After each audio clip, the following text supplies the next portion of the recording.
Buenas tardes chicos, les habla el profesor Henry Ruiz. En esta oportunidad para el curso de literatura vamos a tratar el tema Homero, la Ilíada. A ver chicos, vamos a ver un poco sobre la vida de Homero. La vida de Homero es muy cuestionada, ¿verdad? En el siglo, por ejemplo, XVIII se establece bajo este título, la cuestión homérica, los debates o la polémica que se hacía en torno a la autoría de estas epopeyas, de la Ilíada, de la Odisea, e incluso de la existencia misma de este Aeda, de este poeta, ¿no? Por ejemplo, no se tiene bien claro su ciudad natal.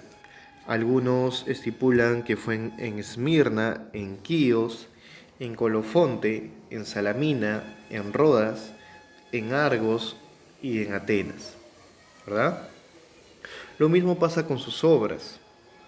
¿Qué sucede? Algunos consideran que estas epopeyas no le pertenecen a Homero, sino que tiene diversos autores que estas obras se fueron compendiando, ¿no? Se fueron reuniendo hasta llegar a lo que es hoy en día, ¿no?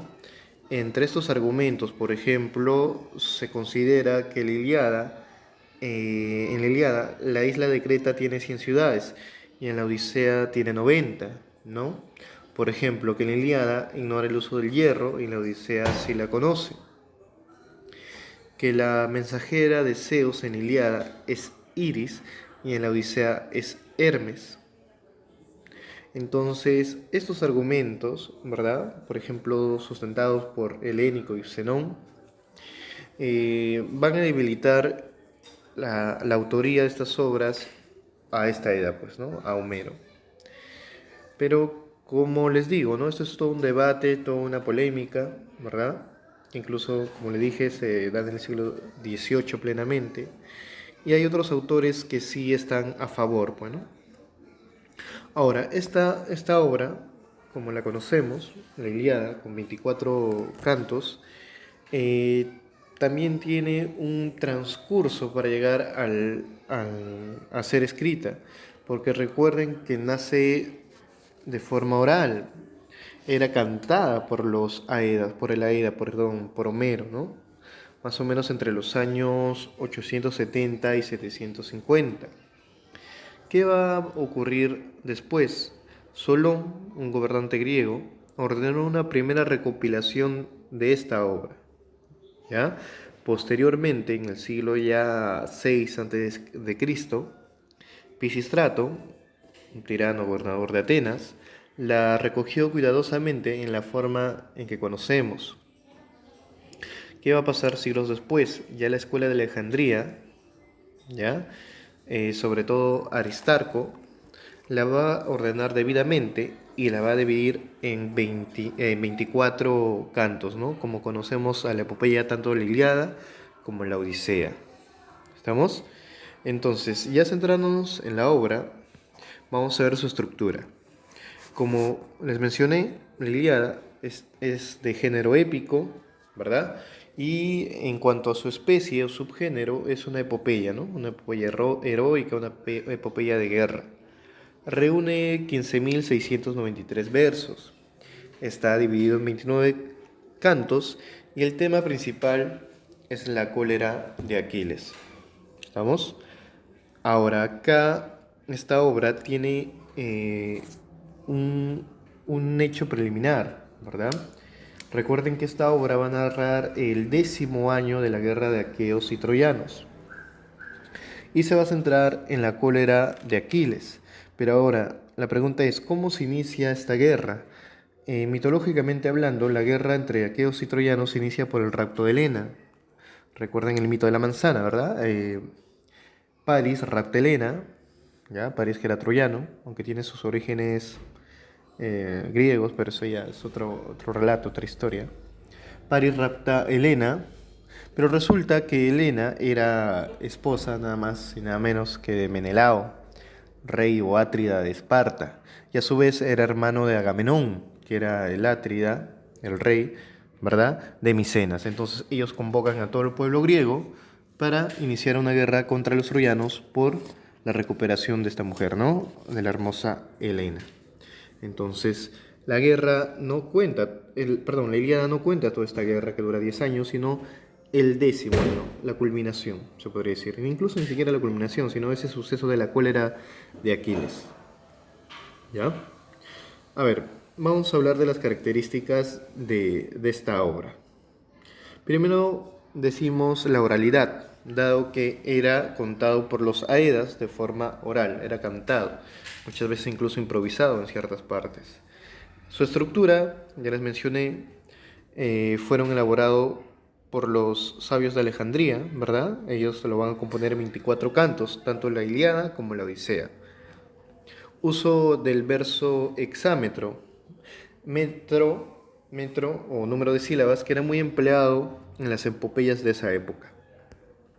Dialecto jónico, dado que era el dialecto hablado en Jonia o Asia Menor, ciudad natal que se creía de donde surgía Homero. Epítetos muy complejos. En las obras vamos a encontrar muchos epítetos, va a ser muy recurrentes y sobre todo en los personajes, ¿no? Que lo vamos a ver más adelante. Cada personaje, o bueno, la mayoría de ellos, tiene un epíteto, un adjetivo, ¿no?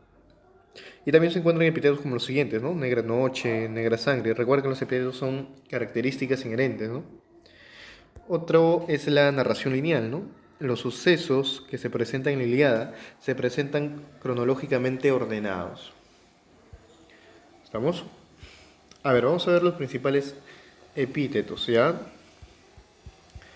Tenemos, por ejemplo, a Zeus, conocido como el que amontona las nubes. A Aquiles, el de los pies ligeros. Recuerden que su punto débil de Aquiles era el talón, ¿no?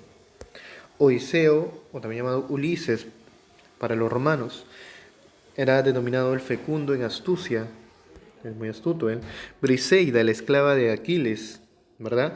La de sonrojadas mejillas. Atenea, la de ojos de lechuza. Héctor, el de tremolente casco. Agamenón, el cara de perro. Y ahí debe decir Hera, perdón, la de nibio brazos. ¿Estamos? Ahora, la Ilíada, como les mencioné, narra la guerra entre troyanos y aqueos, ¿verdad? Entre los principales personajes griegos o aqueos tenemos a Aquiles, que era el rey de los mirmidones, fue el símbolo del honor griego, era un guerrero muy respetado, ¿verdad? Muy temido.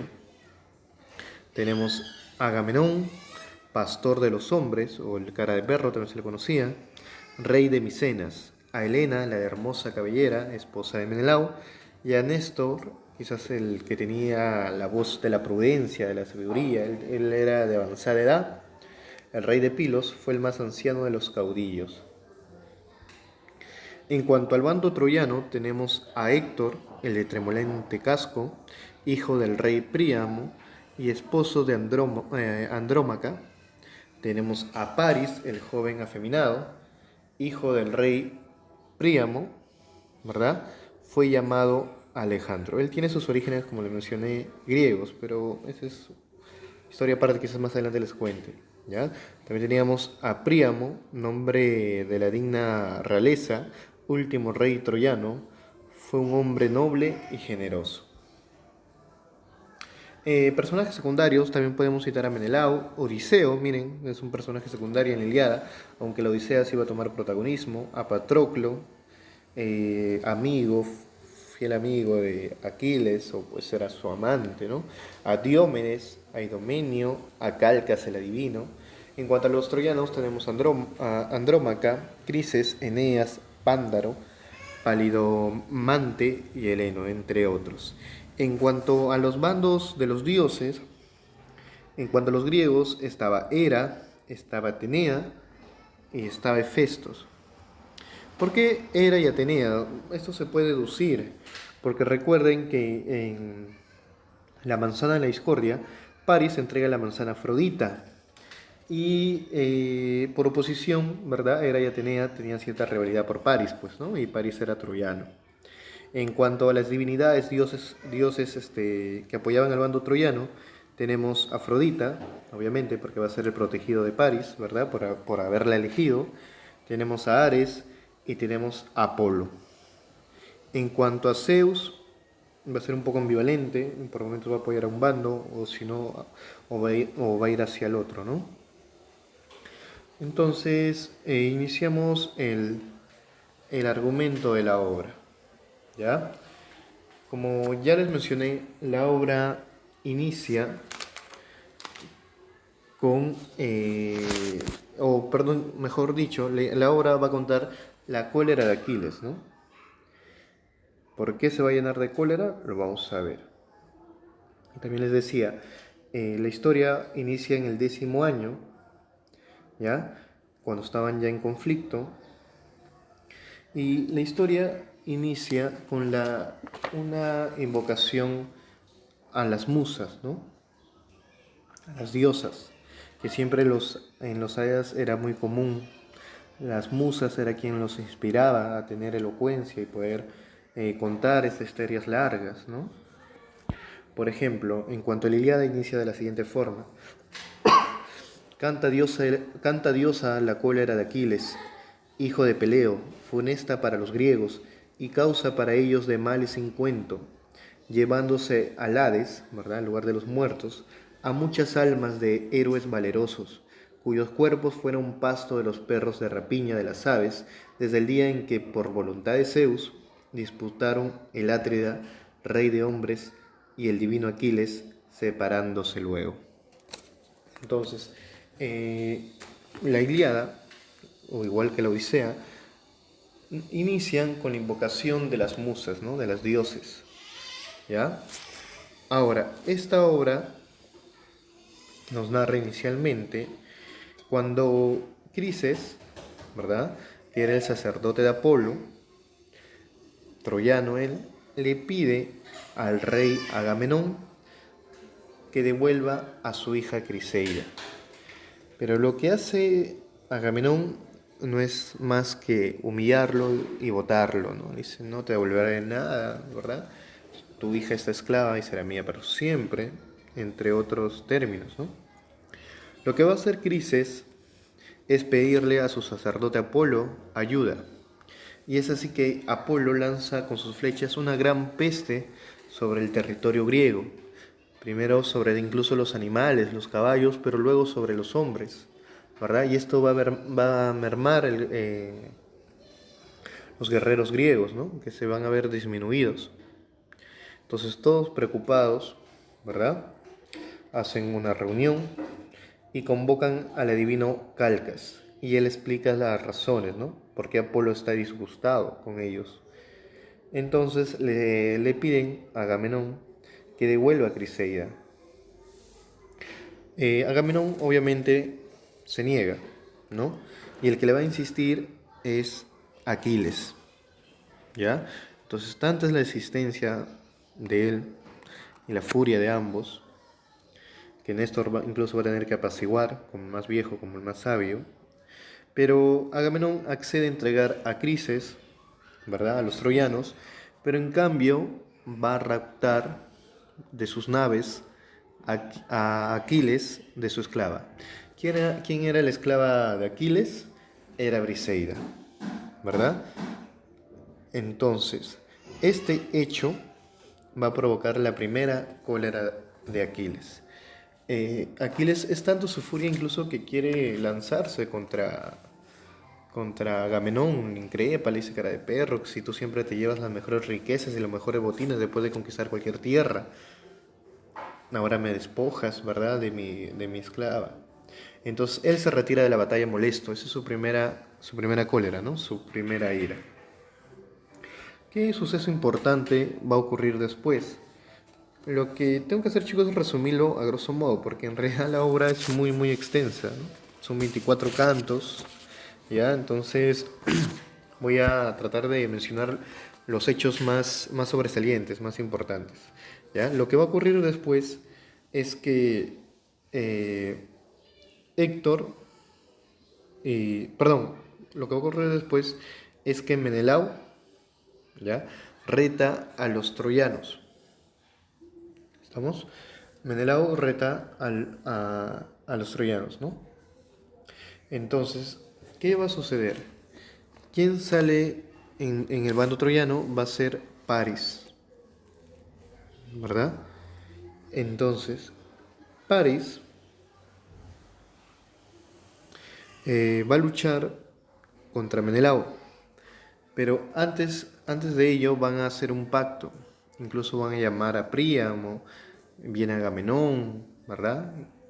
Y aquel que venza, el que llegue a ganar, ¿ya? Será el vencedor final. Tienen que devolver a Helena o tienen que llevarse las riquezas, ¿verdad? Entonces era la batalla final, por decirlo de alguna forma, ¿ya? Entonces, cuando Menelao está por vencer a Paris, ¿verdad? Incluso lo arrastra, incluso su espada se rompe antes, ¿ya? ¿Qué va a suceder? Viene Afrodita, lo va a envolver en una nube y se lo lleva al lecho donde está Helena, ¿verdad? Entonces es rescatado. Entonces, ¿qué sucede? El bando griego, ¿verdad? Al mando de Menelao y Agamenón, dicen, ¿no? Nosotros hemos sido los triunfadores, dado que estaba por vencer a Paris y él ha sido rescatado por una diosa, ¿verdad? Pero ¿qué va a suceder?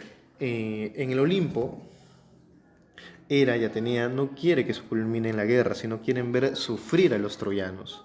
Entonces, ¿qué van a hacer? Hera manda a Atenea, ¿ya? Para que busque, tomando la figura de Lodoco, ¿verdad? Busque a Pándaro. Y este lance una flecha contra Menelao y vuelva a comenzar la trifulga, ¿no? La guerra. Y es así, así ocurre. Atenea se convierte en un soldado, ¿verdad? Laudoco busca a Pándaro y le intuye, ¿no? Si tú tirarías esta flecha contra Menelao vas a tener gran prodigio, ¿no?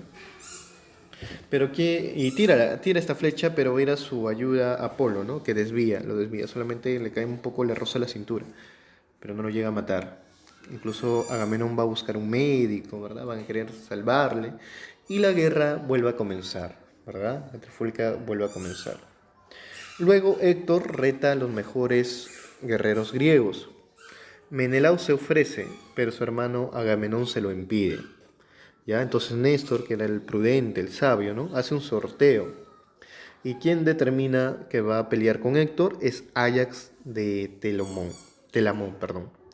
Ambos luchan con violencia, pero son separados rápidamente por unos heraldos. Al final los griegos construyen una gran muralla en sus playas, lo que causa la envidia del dios Poseidón, ¿no? Entonces, ¿qué va a pasar? Zeus convoca una asamblea en el Olimpo y decide interrumpir los combates. Luego, desde las alturas, ordena a los troyanos persigan a los griegos. En esta ocasión, Zeus va a tomar el bando por los troyanos, ¿no? ¿Y esto a quién le va a mortificar? Obviamente a las diosas Hera y Atenea, ¿verdad? Que pretenden ayudar a los griegos. Pero Zeus manda a Iris para que se lo impida, ¿no? Incluso se le dice, si me desobedece, yo voy a atarle al planeta y le voy a hacer girar y lo voy a arrojar por el universo, algo así. El poder de Zeus es increíble. Entonces, ¿qué sucede? Hera y Atenea, cuando iban a ayudar a los griegos, Iris, la diosa Iris, se lo impide por mandato de Zeus, ¿verdad? Al caer la noche, los triunfantes troyanos encienden muchas antorchas en su ciudad y en el campo. En una asamblea los griegos discuten sobre la guerra y sobre Aquiles. Se dicen, ¿no? Ya que los troyanos nos están venciendo, es necesario que vuelva Aquiles, necesitamos de él. Entonces envían una embajada hacia las naves de Aquiles, ¿verdad? En esa nave estaba Odiseo, Áyax de Telamón y dos heraldos. Intentan convencer a Aquiles que vuelva a la batalla, ¿verdad? Pero Aquiles se niega. Es tanto su cólera que no accede, ¿no? Diomedes, posteriormente, incita a los griegos a seguir luchando. Él va a tomar la voz de valentía, de arrojo, y dice, bueno, sin Aquiles o con Aquiles, tenemos que seguir. Después de un día, los griegos al mando de Agamenón, su Atrida, su rey, reinician la batalla. Sin embargo, comienzan a tener notorios reveses, pues, ¿no? Por ejemplo, Odiseo va a ser rescatado por Ajax, ¿no? Y Menelao se salva de una muerte segura, ¿verdad? También caen heridos Agamenón y Diomedes, ¿no? Entonces, eh, ampliamente los troyanos están ganando campo. ¿Qué va a suceder después? Los griegos se protegen de Héctor tras la muralla. Sin embargo, Héctor, con su gran fuerza, con sus grandes hombres, consiguen derribar estas murallas. Los troyanos se dividen en 5 falanges y persiguen por todos lados a los griegos, ¿no? Hera y Poseidón ayudan a los griegos, ya que le ven casi ya perdiendo, ¿no? Hera duerme. ¿Qué va a hacer Hera? Va a dormir a su esposo Zeus, ¿ya? Para que no observe la ayuda que le están brindando a los griegos. Miren lo que va a hacer Hera, ¿no? Ajax, arroja una roca a Héctor y lo deja fuera de combate temporalmente. De estos se valen los griegos y sacan nueva ventaja, ya que ahora los dioses lo están apoyando, ¿no? Era y Poseidón, dado que Zeus está durmiendo. Los troyanos huyen despavoridos ante esta nueva arremetida, hasta este nuevo contraataque, ¿no? Dado que los griegos ahora sí ya tienen el apoyo de Hera y de Poseidón, dado que han dormido a Zeus. Pero ¿qué va a pasar después? Zeus despierta y cuando se da cuenta de lo que había sido engañado por su esposa Hera, obviamente se enfurece, ¿no? La amenaza con horribles suplicios, pero ella lo tranquiliza y manipula a los otros dioses, quienes siguen apoyando a su bando preferido. Dice, ya hay que ser salomónicos, quien quiera apoyar a su bando, que lo haga, ¿no? Apolo, ¿verdad? Que es el dios que apoya a los troyanos, los va a reanimar, ¿ya? Entonces ellos van a acorralar a los griegos. Estos griegos se cubren en sus naves y los troyanos planean incendiarlo, ¿no? Entonces ya angustiados los griegos, ¿ya? Patroclo, que era el amigo fiel de Aquiles, incluso se puede decir que es su amante, ¿ya? En esa concepción griega no se podía pensar plenamente en una homosexualidad, sino que los griegos, muchos de ellos concebían a los hombres como seres superiores y a las mujeres solamente para procrear. Era un pensamiento en esa época, ¿no? Por decirlo así. Entonces había muchas relaciones entre hombres, ¿no? Y puede ser que Aquiles y Patroclo fuesen más que amigos, ¿no? Pero entonces el hecho es que Patroclo va a la nave de Aquiles y le suplica que vuelva, ¿no? Te necesitamos, le dirá, ¿no? Y Aquiles no acepta, ¿no? Pero envía a sus guerreros, ¿no? Los mirmidones, hombres de su tierra, ¿no? Para que salven a los griegos, ¿no? Y además le entrega algo a Patroclo. Aquiles le entrega su armadura, ¿ya? Para que él combata. Entonces, una vez que Patroclo, con la armadura de Aquiles, sale a la batalla, ¿verdad? Los troyanos salen despavoridos, tienen miedo, porque creen que se trata de Aquiles, ¿verdad? Entonces, el único que le sale enfrente es Héctor, incluso Héctor con miedo, y salen a luchar, ¿no? Pero ¿qué va a suceder? Apolo, que era del bando troyano, se da cuenta que no se trata de Aquiles, sino de otro guerrero. Y va a hacer que el casco, ¿verdad? Que llevan los guerreros, ¿verdad? Se le caiga a Patroclo. Entonces se dan cuenta que no era él, pues, ¿no? Entonces Héctor cobra más valor y le envía una lanza en el vientre, en el estómago, ¿no? Y mata al pobre Patroclo, ¿no? Pero Patroclo, incluso antes de morir, le vaticina la muerte. Ya tú también vas a morir en la batalla así como me estás matando, le dice Héctor, ¿no? Ahora, después de la muerte de Patroclo, van a luchar incluso por su cuerpo, por su cadáver. Incluso Menelao logra defenderlo heroicamente. Sin embargo, Héctor vuelve a tomarlo aprovechando que Menelao se había ido en busca de Ajax, ¿verdad? Héctor le quita la armadura, le quita a Patroclo la armadura. Recuerden que esa armadura era de Aquiles. Se la pone y comienza a arrastrar el cadáver, que ese suceso, ese hecho era la más grande humillación dentro de la guerra para los troyanos y aqueos, en el mundo griego de esa época, ¿no? Finalmente, Menelao, junto con Miriones, logra recuperar a Patroclo y llevarlo al campo griego, ¿verdad? Menelao al final nuevamente llega a recuperar el cuerpo de Patroclo y lo lleva al bando griego. Ahora, ¿quién se entera de este terrible hecho? Su amigo, ¿verdad? Aquiles. Aquiles se entera de esto, ¿no? Y ahí se da la segunda cólera de Aquiles, pues, ¿no? Monta en cólera, ¿ya? Le pide a su madre, Tetis, que le haga una nueva armadura. Tetis, a su vez, le pide al dios a Hefestos, ¿verdad? El dios herrero, recuerden. Y Aquiles empieza a retornar con furia al combate. ¿Para qué? Para vengar, pues, a su amigo, solamente por ese hecho, ¿no? Para vengar a Patroclo. Ya con nueva armadura, Aquiles organiza el retorno a la guerra. Mientras tanto, Zeus se reúne con los dioses y autoriza que apoyen al bando que quieran, ¿no? Ya le da la libertad.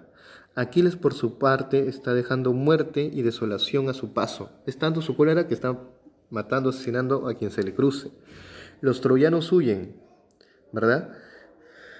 Y al llegar el furibundo griego, unos se van a la ciudad y otros se ocultan en el río Janto. ¿Ya? Incluso se esconden de él. Aquiles arrasa con los que se han metido al río y escoge 12 muchachos de las principales familias troyanas para sacrificarlo en honor a su amigo Patroclo. El río Janto se enfurece ante tanta crueldad porque está bañado de sangre, todo está rojo, ¿no?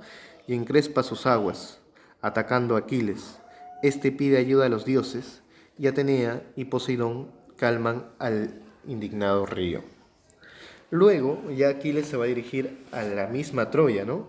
Para buscar a quién, claro, a Héctor, ¿no? A quien finalmente lo encuentra. Lo persigue, pero este Héctor cobarde comienza a correr, ¿no? Entonces Atenea engaña a Héctor al transformarse de su hermano, ¿no? Entonces Atenea va a cobrar el cuerpo, recuerda que los dioses están humanizados, ¿no? Cobra el cuerpo de Deífobe, ¿no? Alcanza a Héctor y le dice, tienes que volver, hermano, porque ¿qué haces corriéndote? ¿Verdad? Tú no eres un cobarde, vamos, lucha con Aquiles. Pero le está engañando, pues, ¿no? Entonces, ¿qué va a suceder? Aquiles lo encuentra, lo hiere de muerte a Héctor y se encarniza con él. Va a ser tanto su cólera que aún de muerte le sigue dando, ¿no? Con la lanza. ¿Qué va a hacer después? Va a arrastrar su cuerpo por todo el campo de batalla.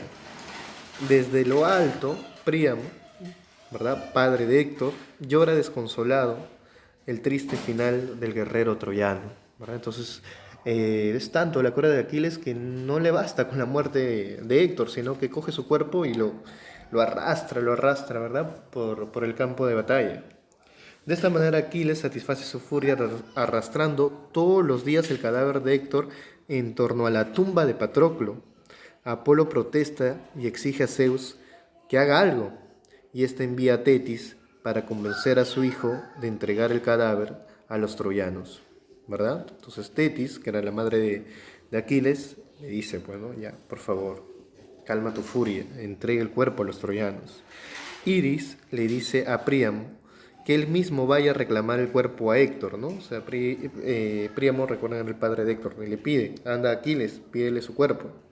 Hazle recordar que él también tiene un destino funesto, ¿no? Aquiles también va a morir en la batalla, ¿ya? Y Héctor también incluso se lo predice. Pero esto ya no lo va a narrar en la Ilíada. Esto ya se va a contar, por ejemplo, en la Eneida, ¿no? Entonces le comentaba, Príamo acepta y va a buscar a Aquiles, gracias a que Hermes duerme a los centinelas. El rey logra llegar a la tienda de Aquiles y allí le suplica por los restos de su hijo, ¿no? Que le devuelva el cuerpo. En un arranque de humildad, Aquiles se los entrega y al desconsolado padre, ¿no? Que llora, ¿verdad?, al ver el cuerpo. Y finalmente esta obra culmina con los funerales de Héctor, ¿ya? Entonces, chicos, Este sería la Ilíada. Acá, no, acá en la Ilíada se tiene quizás la imagen falsa del caballo de Troya. Acá no se narra el caballo de Troya, ¿ya? En la Odisea se va a hacer mención y con más precisión lo va a contar en la Eneida. Ahora, Aquiles, ¿qué pasa con Aquiles? Aquiles también ya tenía desde su nacimiento un destino funesto, ¿no? Que iba a morir dentro de la guerra si continuaba. Y él decide que fuese así. Va a morir más adelante, ¿ya? ¿Va a morir por quién, profesor? Muere, aunque ustedes no lo crean, por Paris, que le lanza una flecha. ¿En dónde? En su punto débil, ¿no? Porque él tenía la inmortalidad, pero cuando lo bañaron de inmortalidad, lo cogieron el talón y esa flecha justo se incrusta ahí en el talón, ¿verdad? Muriendo, ¿ya? Y es así como Paris, que era hermano de Héctor, venga también a su vez a su hermano, ¿no? Bueno, bueno chicos, eso es todo. Les voy a dejar ahí adjunto en el foro unas preguntas para que respondan como asistencia. Las tres primeras lo responden ahora terminando el video en el foro como asistencia. Las demás ya saben, tienen junto a la clase hasta el domingo. Muchas gracias chicos.